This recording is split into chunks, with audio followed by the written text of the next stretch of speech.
My doctorate minor was in sociology, and I got fascinated by communities and co-ops, communes, utopias, everything dealing with cooperative living.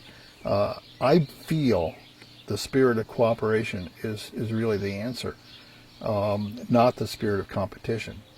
So as people work together, as they share together, there's a synergy that is created where so much more can happen, and people can delight in their life so much more than if they're competitive with each other. Not only was I interested in the sociology of communities, but I was really, really interested in the fact of the philosophy of cooperation. Now, some of my teachers, I've asked them this question, why not just focus on cooperation instead of competition? Isn't that simple?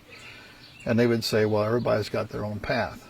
And you learn so much by competing. You learn so much by cooperating.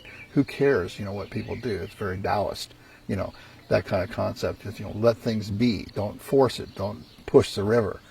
But I think in cooperation, pushing the river is important. For example, my kids grew up with parentage that insisted on cooperating. We always had group presence, always had group presence. We had a lot of food that was shared.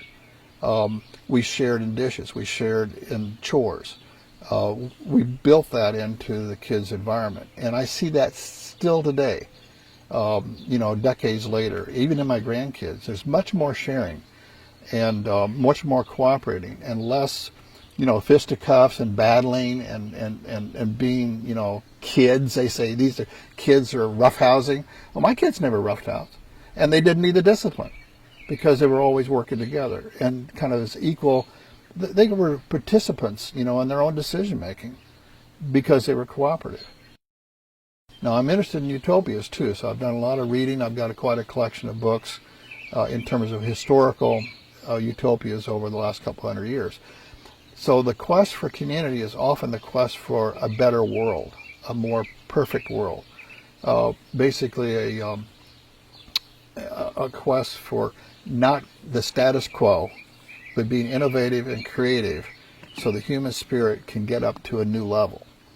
And often these communities do better if they're somewhat isolated. I can't tell you how many communities I've been to, probably 25 communities, and probably 90% are hard to find. You get lost usually the first time going in there, which is, part of the initiation to these communities. This isolation gives a certain purity. It's like having a lab which isn't in the middle of other projects. And so you have the ability to try things socially and in a spirit of cooperation. We have several co-ops here.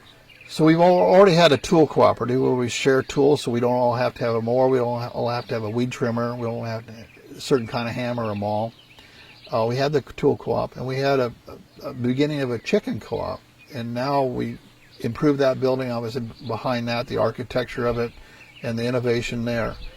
So now we got a product, we're producing, a 1.5 to 2 dozen eggs a day for about 11 customers, and it's kind of a pay-as-you-go, it's all organic, and this is a poultry cooperative. We have an orchard cooperative where people get involved in the orchard, they can adopt a tree, or they can be there for the harvest, they can get involved in the orchard, okay, fine. But we've gone beyond that. We've gone to a grain cooperative where we will store several thousand pounds of grains, which are really hard to produce and very fuel oriented and big machinery oriented to do it well. And from the grains we'll continue to open the different barrels of grain. It gives us a lot of security, but it also creates the opportunity to do a bakery. It creates an opportunity to have more whole grains brought into our diets through education, through workshops. Plus we can do a sprouting business. And all of these things tie the community together more. So the grain co-op is not just a grain co-op of storing grain, it's also getting people involved. And it's very philosophical, but since I've lived the communitarian way, sometimes very intensively, I've seen it work. I guess I'm very lucky to see it work.